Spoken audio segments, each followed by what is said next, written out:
দেবিদ্বারে সড়কে গাড়ি রেখে যানজট সৃষ্টি, দুই বাসকে ভ্রাম্যমাণ আদালতের জরিমানা। কুমিল্লা প্রতিনিধি মোহাম্মদ নেসার উদ্দিনের পাঠানো তথ্যচিত্রে বিস্তারিত।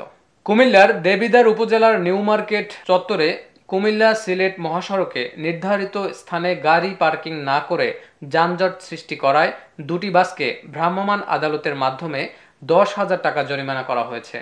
বুধবার সকাল 11টার দিকে দেবিদ্বার উপজেলার সহকারী কমিশনার ভূমি ও নির্বাহী ম্যাজিস্ট্রেট মোহাম্মদ ফয়সাল উদ্দিনের নেতৃত্বে এ অভিযান পরিচালিত হয়। নির্বাহী ম্যাজিস্ট্রেট মোহাম্মদ ফয়সাল উদ্দিন জানান, সড়কে অনিয়মিত পার্কিংয়ের কারণে সাধারণ মানুষ ও যানবাহন চলাচলে চরম ভোগান্তি তৈরি হচ্ছিল। সড়কে শৃঙ্খলা ফিরিয়ে আনতে এ অভিযান পরিচালনা করা হয়েছে। ভবিষ্যতেও এ ধরনের অভিযান অব্যাহত থাকবে। স্থানীয়রা জানান, নিউ মার্কেট চত্বর এলাকায় প্রায়ই মহাসড়কে গাড়ি দাঁড় করিয়ে রাখা হয়, ফলে দীর্ঘ যানজটের সৃষ্টি হয়। প্রশাসনের এমন উদ্যোগে তারা সন্তোষ প্রকাশ করেছেন।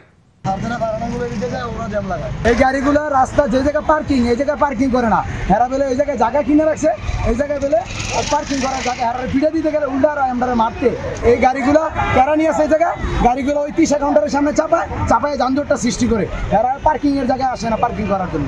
এতক্ষণ সঙ্গে থাকার জন্য ধন্যবাদ।